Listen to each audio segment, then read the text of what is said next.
विटा शहरात 14 वर्षांचा अनुभव आणि दरवर्षी उत्तम निकालाची परंपरा जपणारी बालाजी अकॅडमी।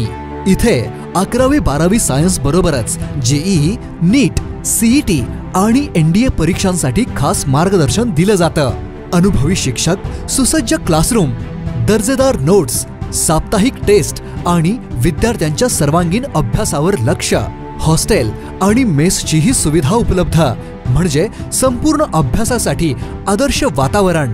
इयत्ता 11वी व 12वी प्रवेश सुरू। त्वरा करा, प्रवेश मर्यादित। शिवप्रताप गोल्ड टॉवर शेजारी, अमोल स्टेशनरीच्या वरती, विटा।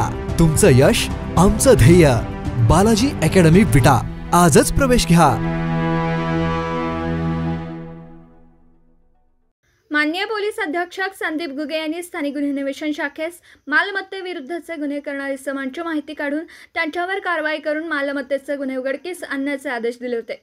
सदर आदेशाप्रमाणे पोलीस निरीक्षक सतीश शिंदे, स्थानिक गुन्हे अन्वेषण शाखा यांनी स्थानिक गुन्हे अन्वेषण शाखेकडील सहाय्यक पोलीस निरीक्षक सिकंदर वर्धन व स्टाफ यांचा एक पथक तयार करून घरफोडीचे गुन्हे करणारे संशयित इसमांची माहिती काढून त्यांच्यावर कारवाई करण्याकरिता आदेशित केलं होतं। त्या अनुषंगाने जत विभागात पेट्रोलिंग करीत असताना सहाय्यक पोलीस निरीक्षक सिकंदर वर्धन यांच्या पथकामधील पोलीस शिपाई प्रमोद साखरपे, पोलीस हवालदार हनुमंत लोहार व पोलीस नामदार सोमनाथ गुंडे यांना त्यांच्या बातमीदाराकडून बातमी मिळाली की संतोष चव्हाण राहणार जत व त्यांचा मुलगा आशुतोष तसेच करण चव्हाण व पांडुरंग पवार राहणार सोलापूर असे चौघे जण एका पांढऱ्या रंगाच्या झायलो चारचाकी गाडीने जत येथून सांगलीकडे सोन्याचे व चांदीचे दागिने घेऊन विक्रीकरिता जाणार असून त्या दरम्यान ते जत येथील जत ते कवटेमांका रोडवर असलेले जाधव वस्ती येथील रज्जाक नगारजी यांचे बंद असलेल्या हॉटेल सानिया गार्डन येथे थांबणार आहेत। नमूद पथक हे मिळालेल्या बातमीप्रमाणे जत येथील जत ते कवटेमांका रोडवर असलेले जाधव वस्ती येथील रज्जाक नगरजी यांच्या बंद असलेल्या हॉटेल सानिया गार्डन येथे रोडवर व परिसरात सापळा लावून थांबले असता जत रोडने एक पांढऱ्या रंगाची झायलो चारचाकी गाडी बंद असलेल्या हॉटेल सानिया गार्डन जवळ येऊन थांबली। तसा तिचा बातमीप्रमाणे संशय आल्याने सहाय्यक पोलीस निरीक्षक सिकंदर वर्धन व पथक सदर गाडीजवळ जाऊन गाडीतील 4 इसमांना पळून जाण्याची संधी न देता ताब्यात घेऊन त्यांना त्यांचं नाव गाव विचारलं। त्यांनी त्यांची नावं: 1. संतोष तुळशीराम चव्हाण, वय वर्ष 42, राहणार एकता नगर, सातारा रोड, जत, जिल्हा सांगली। 2. आशुतोष संतोष चव्हाण, वय वर्ष 21, राहणार एकता नगर, सातारा रोड, जत। 3.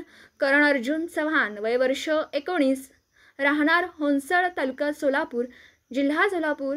आणि 4. पांडुरंग सुनील पवार, वय वर्ष 26, राहणार राहोटगी, तालुका सोलापूर, जिल्हा सोलापूर अशी सांगितली।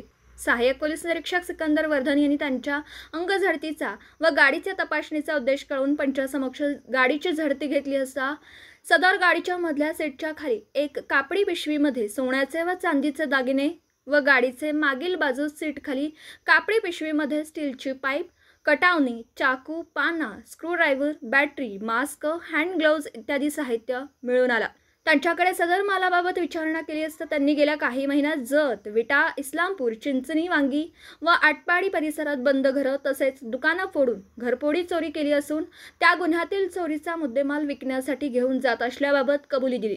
सदर माल व केलेले गुन्हे या अनुषंगाने जत, विटा, चिंचणी, वांगी, इस्लामपूर व आटपाडी पोलीस ठाण्याचा क्राईम अभिलेख तपासला असता वरील प्रमाणे गुन्हे दाखल असल्याची खात्री झाली। लागली सदरचा माल पुढील तपासकामी सहाय्यक पोलीस निरीक्षक सिकंदर वर्धन यांनी पंचासमक्ष जप्त केला। आरोपी संतोष तुळशीराम चव्हाण हा रेकॉर्डवरील गुन्हेगार असून त्याच्यावर जत पोलीस ठाणे व कर्नाटक राज्यात घरफोडी व चोरीचे गुन्हे दाखल आहेत। सदर आरोपी व जप्त मुद्देमाल पुढील तपासाकामी जत पोलीस ठाण्याकडे वर्ग करण्यात आला असून पुढील तपास जत पोलीस ठाणे करीत आहे। दिवसभरातील घडामोडींचा आढावा घेण्यासाठी पाहत रहा N24 मराठी न्यूज चॅनल।